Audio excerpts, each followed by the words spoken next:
The tale of Rome's origins begins not with firm historical records, but with stories steeped in myth, legend, and partial truths.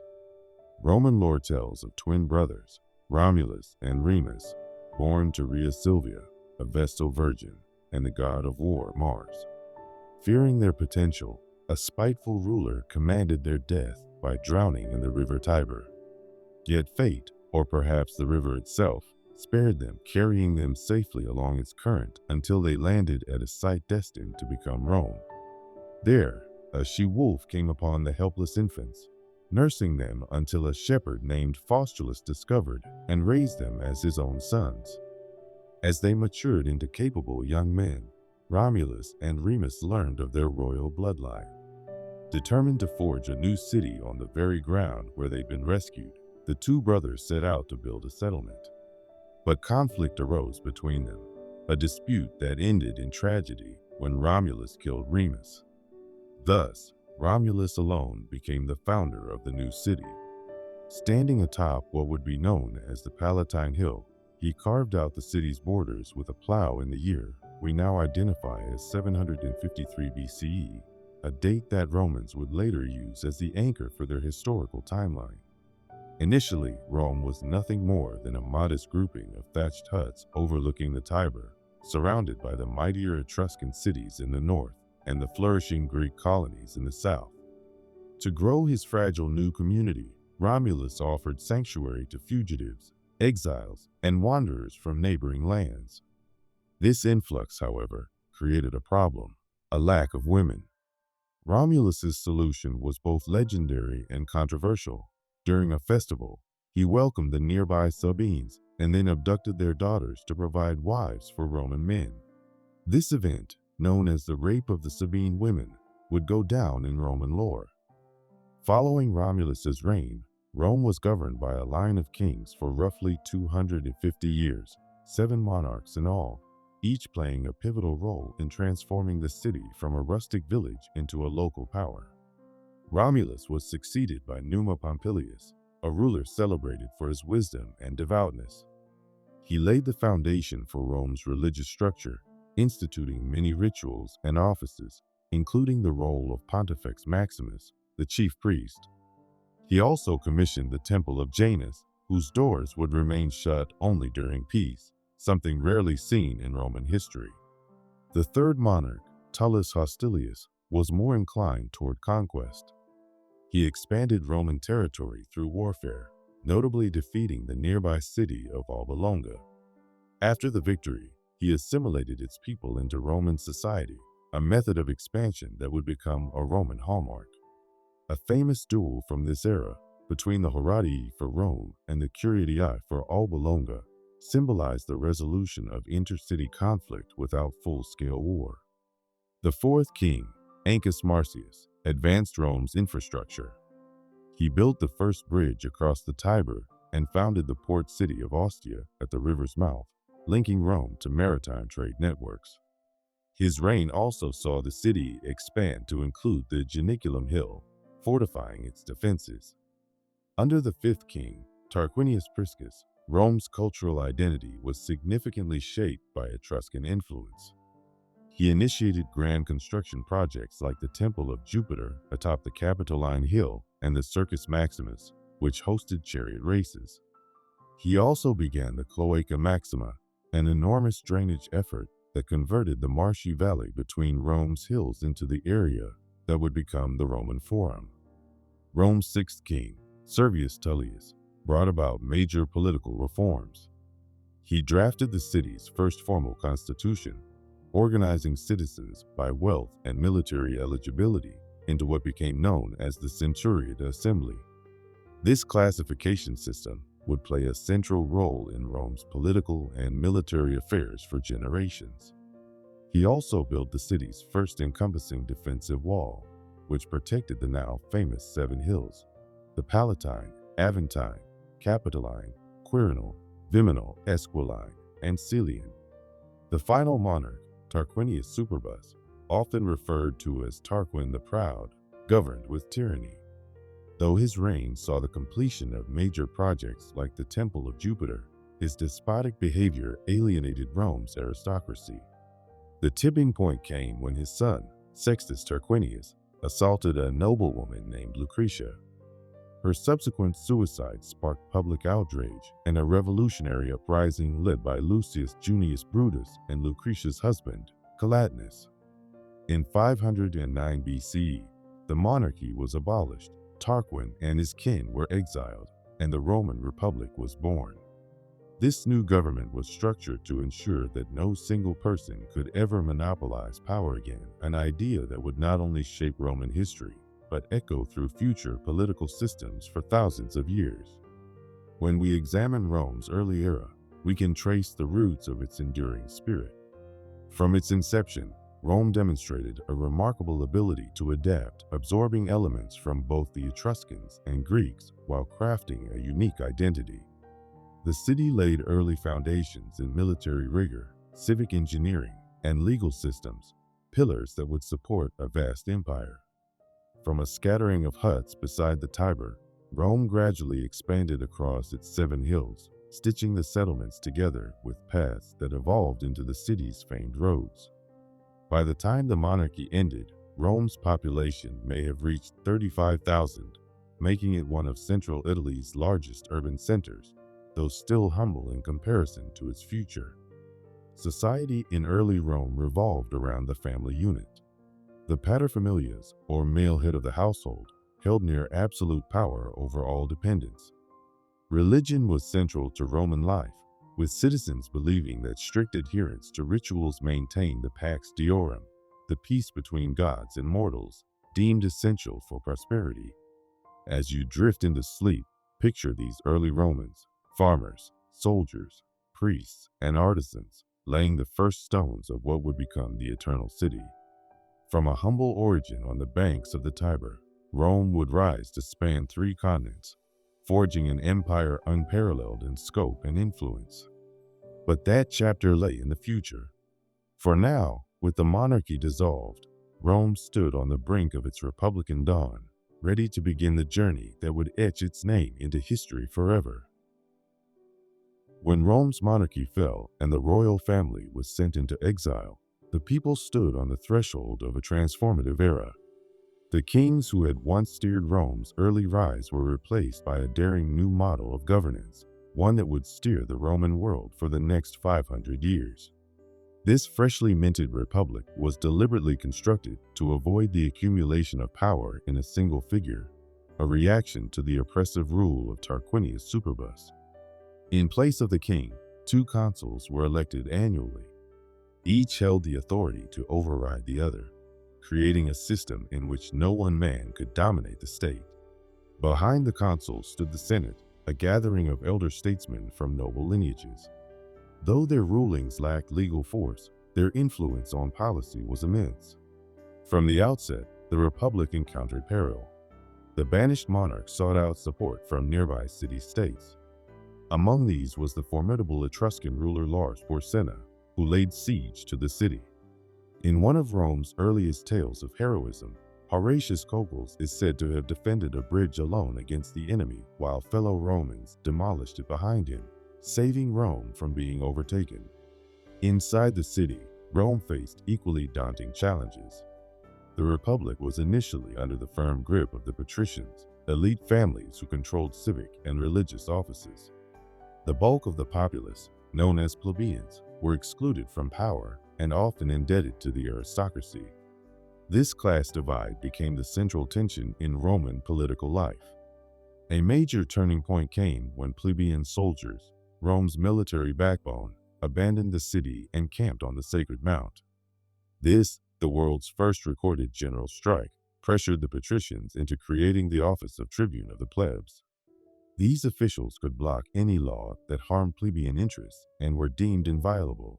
Any harm done to them was sacrilege and punishable by death. Another landmark in the struggle for equity was the creation of the 12 Tables, Rome's earliest written code of laws. These were displayed publicly in the Forum, bringing clarity to legal procedures that had long been manipulated by patricians. Although still slanted in favor of elites, this codification was a critical milestone toward legal equality and the idea that law must be transparent. As Rome stabilized internally, it began expanding across central Italy, engaging in wars with the Volsci, Aequi, Sabines, and most notably, the Etruscans. The fall of the prosperous city of Veii, just 12 miles away, effectively doubled Rome's land holdings. However, Rome's growth was dramatically checked when Celtic Gauls defeated its forces at the river Allia and sacked the city. Much of Rome was reduced to ruins. Defenders clung to the Capitoline Hill, and legend holds that sacred geese in Juno's temple alerted them to a surprise attack, saving the stronghold. The Gauls withdrew after being paid in gold, but the trauma of the invasion left a permanent mark on Rome's collective memory. Yet Rome bounced back rapidly. The city was rebuilt, fortified with stronger defenses, and within a few decades, it had subjugated the Latin League. Some Latins were granted full citizenship. Others received partial rights, thus beginning Rome's innovative approach of layered citizenship, which would later become a cornerstone of its imperial policy. During the middle period of the Republic, significant political changes took place. The Licinian Sextian laws mandated that one consul must be a plebeian. Eventually, plebeians gained access to all major public and religious offices, with wealth rather than birth becoming the key to advancement. This inclusive reform prevented the kind of class warfare that destabilized many Greek polities. As Rome's power surged, it clashed with other dominant forces in the region. In 3 punishing wars with the Samnites, tribes from Italy's mountainous interior, Rome extended control from sea to sea across the peninsula. Its encounters with the Greek cities of southern Italy, Magna Graecia, soon followed. When Tarentum, fearing Roman encroachment, summoned King Pyrrhus of Epirus from Greece, the stage was set for a new kind of war. Pyrrhus arrived with a mighty army and elephants, creatures the Romans had never faced. Though he won several battles, the toll on his forces was so great that his Pyrrhic victories left him too weakened to continue. After a failed Sicilian campaign, Pyrrhus withdrew. Soon after, Tarentum fell, and Rome reigned supreme across Italy, up to the Po River.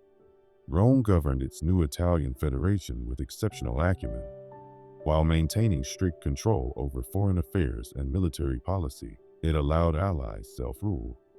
By offering various levels of citizenship and legal protections, Rome incentivized loyalty.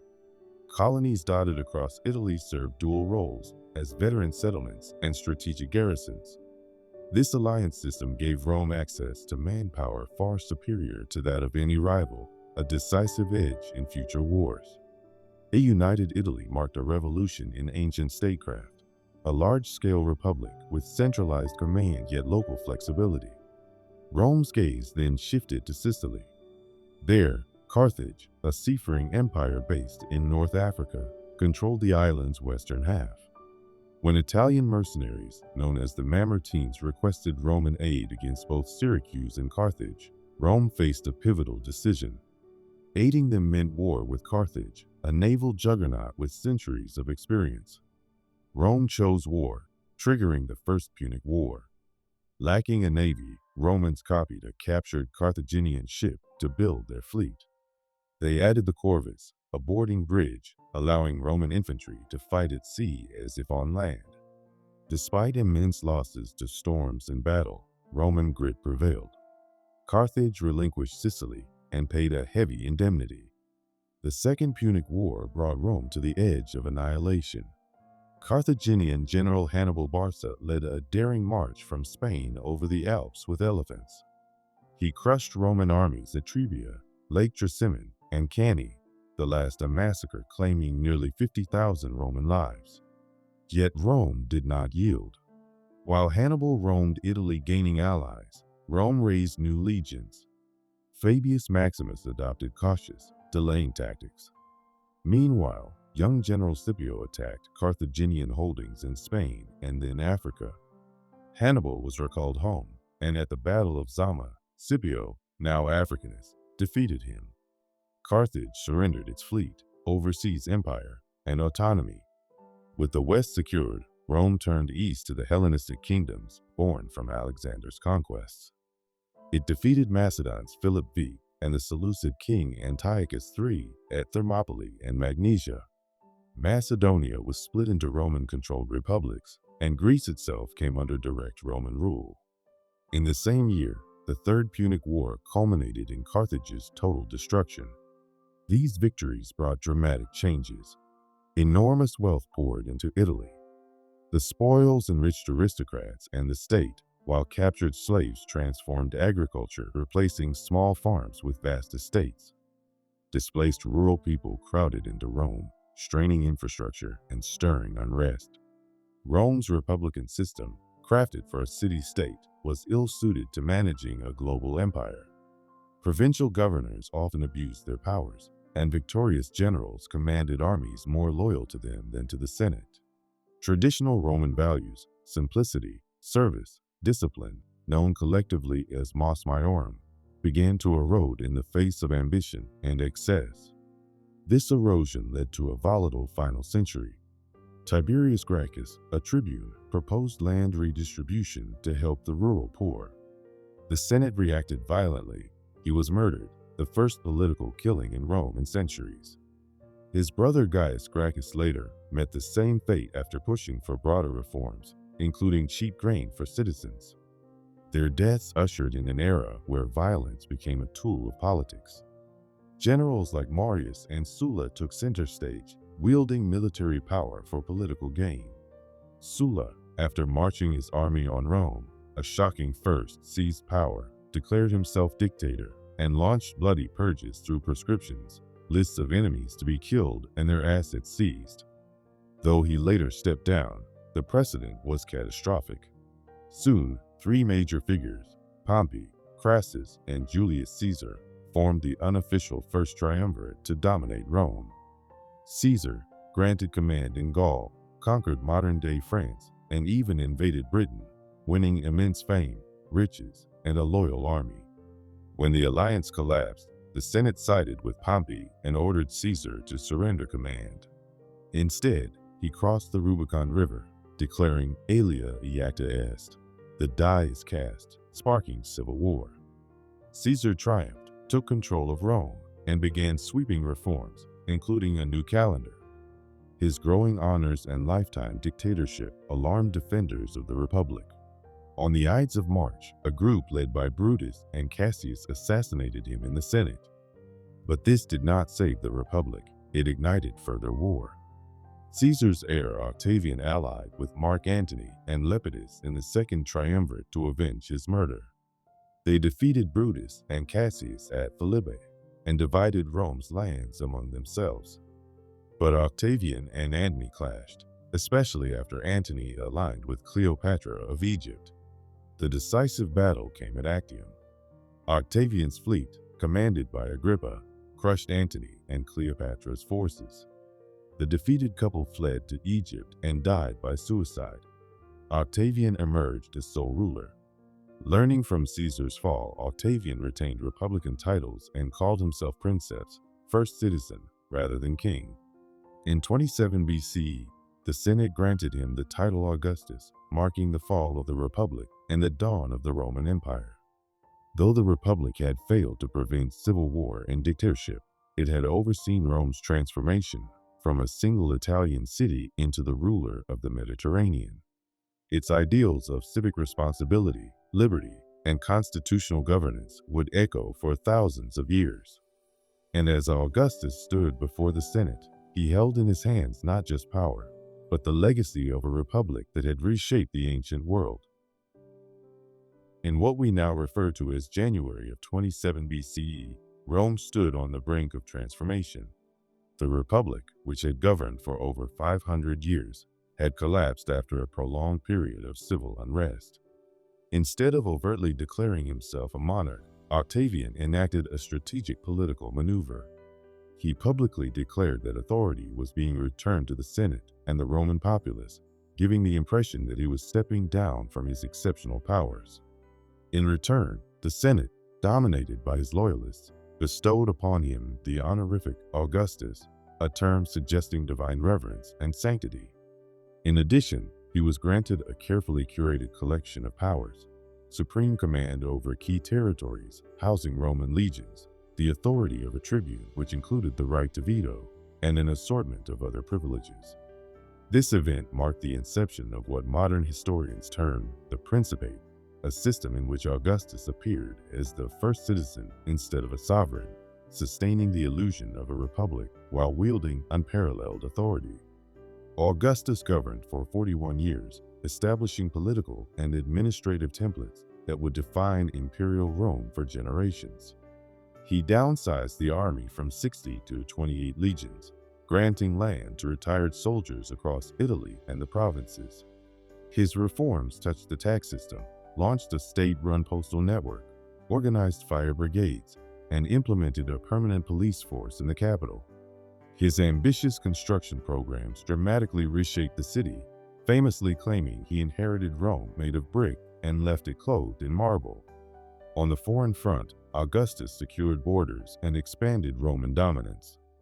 Germanic tribes were pushed beyond the Rhine River, and the eastern frontier was stabilized through diplomacy with the Parthian Empire. After a lengthy resistance, Spain was fully subdued, and the Danube was fixed as the empire's northern boundary in Europe. Perhaps his most enduring achievement was establishing a stable plan for imperial succession, something the dying republic had failed to accomplish. Without a biological son, Augustus gradually advanced his stepson Tiberius to prominence, paving the way for a peaceful handover. Tiberius, a seasoned military leader though reluctant emperor, inaugurated the Julio-Claudian dynasty, which would rule for over 5 decades.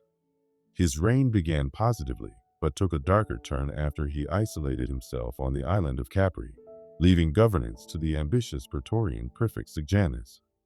After discovering Sejanus' plot to usurp power, Tiberius initiated a series of purges and treason trials that struck fear among Rome's nobility. Following Tiberius came Caligula, his grandnephew, who began his rule with great promise, but descended into apparent madness. Accounts of his cruelty and strange behavior, including the infamous tale of attempting to appoint his horse as consul, might be exaggerated, but his assassination after only 4 years testifies to his rejection by the ruling elite. The Praetorian Guard then proclaimed Claudius, an overlooked member of the imperial family due to physical impairments, as emperor. Defying expectations, Claudius governed effectively for 13 years, expanding the empire by conquering Britain and annexing eastern territories. He broadened Roman citizenship and welcomed Gauls into the Senate, signaling a shift from an Italian-centered empire to a broader provincial integration. The Julio-Claudian line concluded with Nero, who began under the wise tutelage of the philosopher Seneca and prefect Boris. However, as Nero asserted himself, his rule grew oppressive. He ordered the death of his mother Agrippina, allegedly killed his pregnant wife with a kick, and blamed Christians for the Great Fire of Rome. His declining popularity triggered revolts, and ultimately, Nero took his own life, allegedly declaring, "What an artist dies in me." Nero's death plunged Rome into chaos in what became known as the Year of the Four Emperors. Generals Galba, Otho, and Vitellius briefly seized control, each overthrown in quick succession. Ultimately, Vespasian, leader of the Eastern legions, triumphed, founding the Flavian dynasty. Vespasian, known for his modest background and no-nonsense leadership, restored order during his 10-year reign.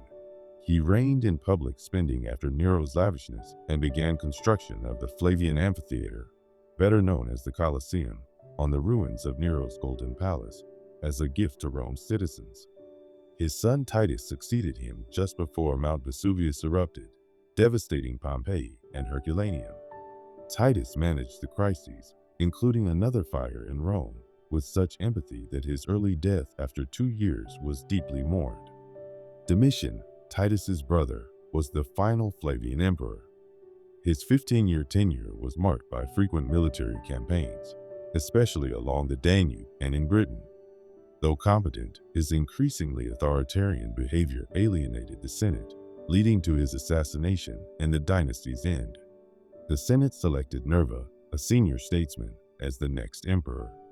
With limited military backing and no heir, Nerva adopted the well-regarded general Trajan, establishing a precedent of adoptive succession that served Rome exceptionally well for nearly a century. Trajan, born in Spain, became Rome's first non-Italian emperor. Under his 19-year rule, the empire reached its territorial zenith. He conquered Dacia, modern-day Romania, and absorbed its lucrative gold mines. His most daring military ventures included the annexation of Armenia, Mesopotamia, and parts of Parthia, temporarily extending Roman influence to the Persian Gulf. Though many of these lands were relinquished by his successor, they marked the furthest stretch of Roman expansion. In addition to battlefield triumphs, Trajan earned praise for internal development. His grand construction works included a monumental forum in Rome and infrastructure projects throughout the provinces. He instituted the Alimenta, a social program providing financial support to impoverished Italian children. Later generations hailed him as the model ruler, the best of emperors. On his deathbed, Trajan may have designated Hadrian as his heir, though rumors persisted that this was orchestrated posthumously by Hadrian's allies. Regardless, Hadrian assumed power and immediately altered Rome's approach, believing the empire had reached its manageable limits. He relinquished Trajan's eastern conquests and turned to strengthening internal stability. Hadrian spent over half of his 21-year reign traversing the empire, often journeying on foot with his troops. In Britain, he ordered the construction of a formidable wall across the island's northern frontier to defend against tribal invasions, parts of which remain today.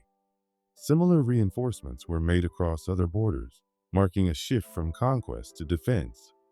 An ardent admirer of Greek culture, Hadrian adopted a Hellenic beard and favored Greek cities, especially Athens, where he completed the massive temple of Olympian Zeus. His architectural contributions in Rome included the revolutionary Pantheon, its massive concrete dome still a marvel of engineering. Hadrian named Antoninus Pius as his successor, who then reigned for 23 peaceful years. With no major external threats or internal upheavals, his administration oversaw prosperity and continuity. He honored Hadrian's wishes by adopting Marcus Aurelius, who was instructed to make Lucius Verus co-emperor. Marcus Aurelius, a Stoic philosopher whose meditations are still revered, spent much of his rule dealing with escalating military crises. Germanic tribes, perhaps displaced by migrations deeper in Europe and Asia, pressed more heavily against the Danube frontier. Although Marcus initially ruled jointly with Lucius Verus, the latter's death left Marcus in sole control during increasingly volatile times. The empire also faced a deadly epidemic, the Antonine Plague, possibly smallpox, introduced by Eastern campaigns. The disease may have killed up to 5 million people, weakening both Rome's military and economy. Despite mounting challenges, Marcus upheld the empire's borders and even intended to create new provinces beyond the Danube. Yet, in a break from the adoptive tradition, he allowed his biological son Commodus to inherit the throne, a move that would have disastrous consequences. Spanning the period from Augustus to Marcus Aurelius, these 2 centuries encapsulated Rome at its peak. The empire's population likely approached 70 million, thriving under the Pax Romana, a long era of relative peace and order. An expansive road system, over 250,000 miles in length, facilitated trade, communication, and the movement of armies throughout the Mediterranean world. Urban life flourished like never before. Aqueducts delivered clean water, public baths and theaters entertained citizens, and forums became centers of civic life. Roman legal systems grew more refined and humane, extending across Europe, Asia, and Africa. This age also witnessed a golden era in culture. Epic poems like Virgil's Aeneid, Ovid's Metamorphoses, Tacitus's historical writings, Suetonius's biographies, and Pliny the Younger's letters all emerged during this vibrant period. Although scientific advancement lagged behind literature, practical achievements in building, agriculture, and medicine elevated everyday living conditions for millions. Perhaps most transformative was the emergence of Christianity. Jesus of Nazareth lived and was executed during Tiberius's reign, and his followers gradually spread their beliefs throughout the empire, despite intermittent persecution. By Marcus Aurelius's time, Christian communities had taken root in most major cities, setting the stage for future religious revolutions. The provinces also rose in significance. Italy's special status eroded as emperors like Trajan and Hadrian came from regions beyond the peninsula. Over time, citizenship extended to all free persons in the empire. Global trade flourished, bringing spices, silks, and goods from India and China into Roman markets.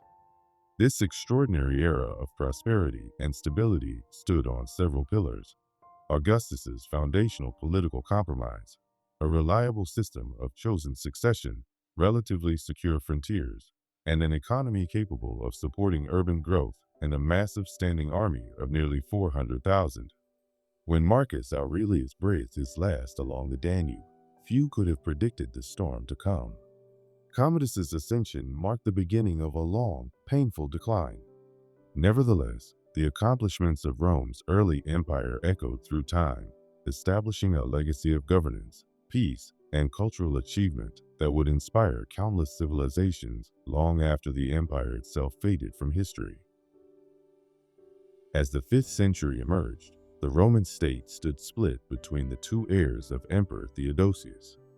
Though the empire remained unified in theory, Arcadius governed from Constantinople while Honorius ruled out of Milan, each overseeing increasingly distinct spheres.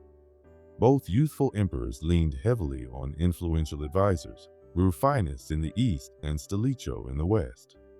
The resulting political power plays would gradually erode centralized control at a time when Rome faced one of its most severe external pressures. This mounting crisis was triggered by the incursion of the Huns migrating westward from the vast Eurasian grasslands. Their advance displaced numerous Germanic tribes, pushing them against, and eventually across, Rome's frontiers in overwhelming waves. The first and most immediate danger arose from the Goths who, following the death of their former chieftain Fritigern, rallied under a new and bold king named Alaric. Although these Gothic groups had settled within Roman borders as federates after Adrianople, they felt poorly treated by Roman officials. When their petitions for improved conditions were denied, they rose up, sweeping through the Balkans while alternately pressuring and negotiating with both Eastern and Western Roman courts. Stilicho, though partly of Vandal descent, remained deeply committed to Roman values and identity. He responded to the Gothic threat with a blend of battlefield engagement and strategic diplomacy. However, suspicions from both courts, each fearing he aimed to seize control of the entire empire, undermined his efforts. Eventually, he was executed under allegations of betrayal, removing the Western Empire's most competent protector. With Stilicho eliminated, Alaric seized the opportunity.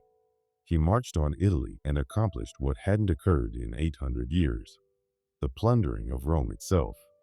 Though the occupation lasted merely 3 days and the destruction was relatively restrained, the psychological toll was immeasurable. Jerome, writing from Bethlehem, mourned that the beacon of the world was extinguished and that in one city all civilization had perished. After Alaric's death, soon after the sack, the Gothic forces migrated to Gaul and eventually settled in Aquitaine as official Roman allies. At the same time, other Germanic tribes had surged across the frozen Rhine during a bitter winter, spilling into Gaul and then into Iberia. Among them were the Vandals, Suebi, and Alans, who carved out their own dominions within nominally Roman regions. Meanwhile, the Western imperial regime, now operating out of Ravenna for strategic security, struggled to address these invasions. Increasingly, real power shifted to the hands of the Magister Militum, the commanding general of the army, rather than the emperor. For nearly 20 years, this post was held by Flavius Aetius, often regarded as the final great Roman. While Aetius attempted to preserve Roman influence in Gaul, a new danger emerged from North Africa. The Vandals, under King Gaiseric, crossed from Hispania and seized the affluent African provinces, Rome's vital grain suppliers. Capturing Carthage, they established a formidable kingdom and constructed a navy that came to dominate the Western Mediterranean. As the empire tried to cope with these internal settlements of barbarian groups, it encountered its most terrifying adversary yet, Attila the Hun.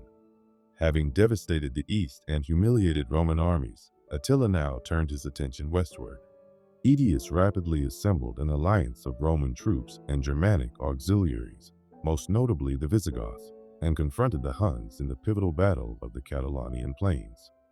This fierce resistance stopped Attila's advance into Gaul. Yet the very next year, Attila invaded the Italian peninsula. Rome once more stood vulnerable until a delegation led by Pope Leo I met with the Hun leader. Though later generations credited this to divine intervention, practical concerns likely prevailed. Disease had broken out among Attila's men, Italy had been stripped of resources, and the Eastern court may have offered large bribes. Shortly thereafter, Attila died and the Hunnic Empire crumbled, offering Rome a brief moment of calm. However, that same year, palace conspiracies led to the assassination of Aetius, ordered by Emperor Valentinian III. The emperor himself was murdered not long afterward by Aetius's allies, marking the demise of the Theodosian line in the Western Empire. What followed was a rapid turnover of emperors, most of whom were controlled by military strongmen. One of the few serious revival efforts came under Majorian, who reigned briefly but aimed to rebuild Rome's strength. He tried to reorganize the army and reclaim North Africa, but was ultimately defeated and executed. After his fall, Western emperors retained control over only parts of Italy, while Germanic powers asserted independence across the former empire. The Suebi held northwestern Spain, the Visigoths expanded outward from Aquitaine, the Burgundians governed southeastern Gaul, and the Franks steadily grew stronger in the north. Britain, abandoned by Roman legions decades earlier, evolved into a post-Roman society with increasing Anglo-Saxon influence. By the latter part of the 5th century, Western Roman emperors were largely ceremonial. Authority in Italy now lay with the general Ricimer, and after him, with successors like Gundobad and Orestes. Orestes placed his young son, Romulus Augustulus, on the imperial throne, but the boy had no real power. The Germanic troops in Italy, mainly Heruli and Syrian mercenaries, demanded permanent land allocations like those given to other Federate groups. When Orestes denied them, they turned to Odoacer, a Germanic officer in Roman service, who deposed both Orestes and the young Romulus. Odoacer chose not to claim the imperial title. Instead, he sent the imperial regalia to Eastern Emperor Zeno, signifying that a separate Western emperor was no longer necessary. Zeno granted him the title of patrician, effectively recognizing him as Italy's ruler. Romulus, still a teenager, was allowed to live in peaceful retirement on an estate, receiving a state-funded pension, an unusually merciful fate for a fallen monarch. This event is typically cited as the fall of Rome, more precisely, the dissolution of the Western Roman Empire. Yet to contemporaries, it did not seem like an abrupt catastrophe. Much of Roman life carried on under new rulers. Germanic kings enacted laws modeled on Roman ones, continued taxation systems, and retained Roman bureaucrats. Numerous causes contributed to the Western Empire's failure, while the East survived. The western half had more exposed borders and suffered more frequent invasions. Its economy had been more rural and less developed than the East's. Even in stable times, it depended heavily on wealthy provinces like North Africa and parts of Gaul, both of which were lost. This led to shrinking revenues and a weakening state. Western rulers also lacked the legitimacy enjoyed by Eastern emperors. Endless civil strife and rapid successions eroded public faith in the imperial system. The sack of Rome shattered belief in the city's eternal destiny, a foundational myth of the empire. Still, Roman identity endured. Latin remained the language of governance and literature. The Catholic Church preserved administrative frameworks and legal traditions. Aqueducts still worked. Forums still bustled with activity. Even as new rulers of Germanic origin governed from former imperial palaces, the spirit of Rome persisted. The fall of the Western Empire did not erase the Roman world. The Eastern Roman Empire, ruling from Constantinople, continued for nearly another 1,000 years. Zeno and his successors regarded themselves as rulers of all Roman lands and hoped to one day reclaim the lost West. Odoacer's reign in Italy would be short-lived. Emperor Zeno later commissioned Theodoric, king of the Ostrogoths, to retake Italy. After defeating and killing Odoacer, Theodoric founded a realm that successfully blended Roman institutions with Germanic rule. As the former Western provinces slowly transitioned into what we now call medieval Europe, the Roman ideal remained deeply influential. Germanic monarchs sought legitimacy through imperial titles and recognition from Constantinople. The Church stepped into the political vacuum left by Rome's withdrawal. And in the East, the empire, now Greek-speaking and Christian, persisted in calling itself Roman, upholding the legacy of Augustus and Constantine. Thus, the end of the Western Empire was not a sudden fall, but a profound transformation. The governmental structure established by Augustus 500 years prior finally unraveled in the West. But Roman civilization, like a river splitting around a stone, continued to flow, reshaped but unbroken, into the world that came after. While the Western Empire faded, the Eastern half endured, vibrant and intact. Yet those who lived in this realm never referred to themselves as Byzantines, a term coined much later by modern historians. To them, they were simply Romans, Rhomaioi in the Greek they increasingly spoke, the true successors of Caesar and Constantine. For nearly 1,000 years following the removal of Romulus Augustulus, this Eastern Roman state upheld and reshaped Rome's inheritance. At the twilight of the 5th century, Emperor Zeno grappled with major obstacles. Disputes about Christ's divine and human nature split the Christian East, and the Isaurians, mountain tribesmen from Zeno's homeland, held sway in court, stirring unrest in Constantinople. Still, the empire held strong, benefiting from competent bureaucracy, stable taxation, and a military structure the divided West could only dream of. Zeno's successor, Anastasius, governed capably for nearly 3 decades. Through cautious economic policy, he replenished imperial finances while building the long walls to safeguard Constantinople's land routes. Though theological discord persisted, Anastasius ensured the empire's position against its eastern nemesis, the Sasanian Persians. The empire's height came with Justinian I.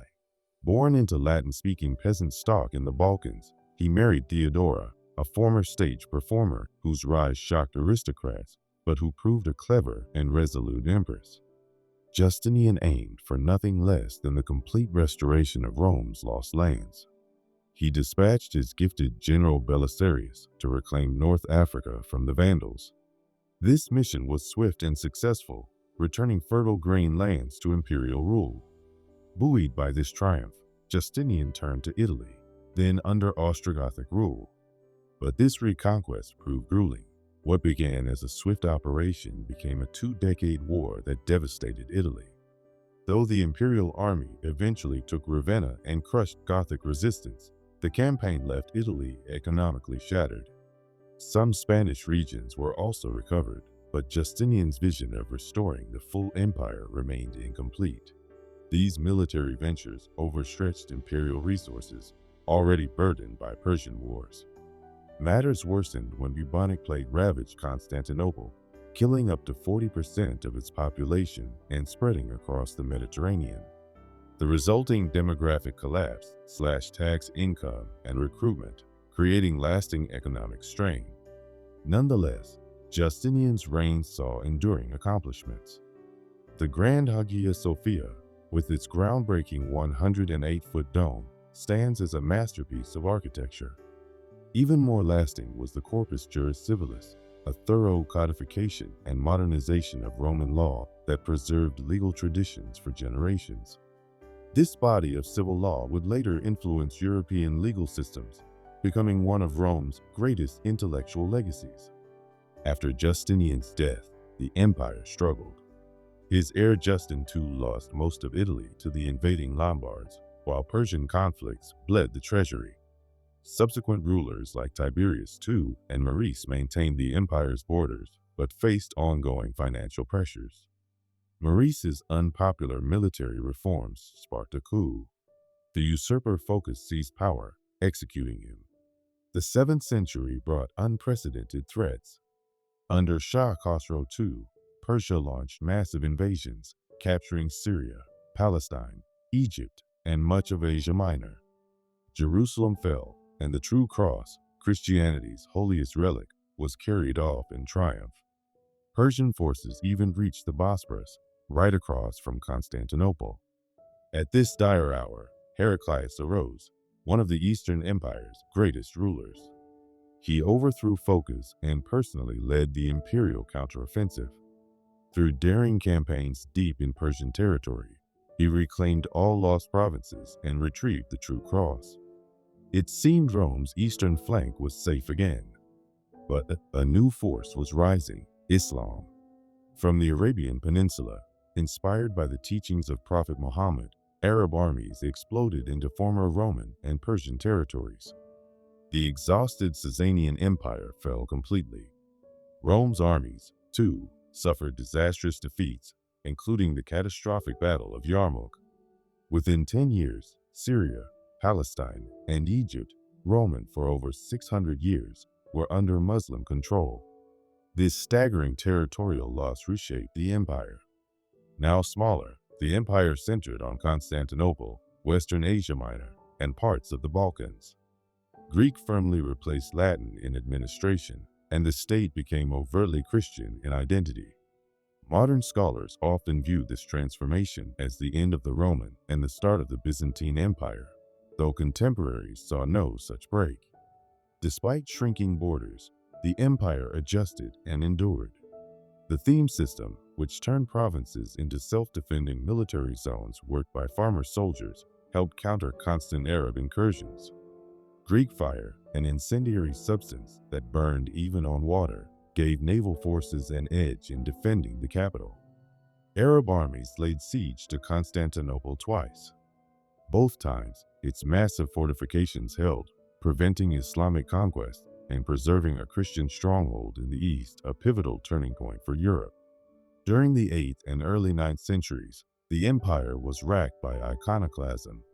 From Emperor Leo III to Theophilus, images of Christ and the saints were banned, seen as veering toward idolatry.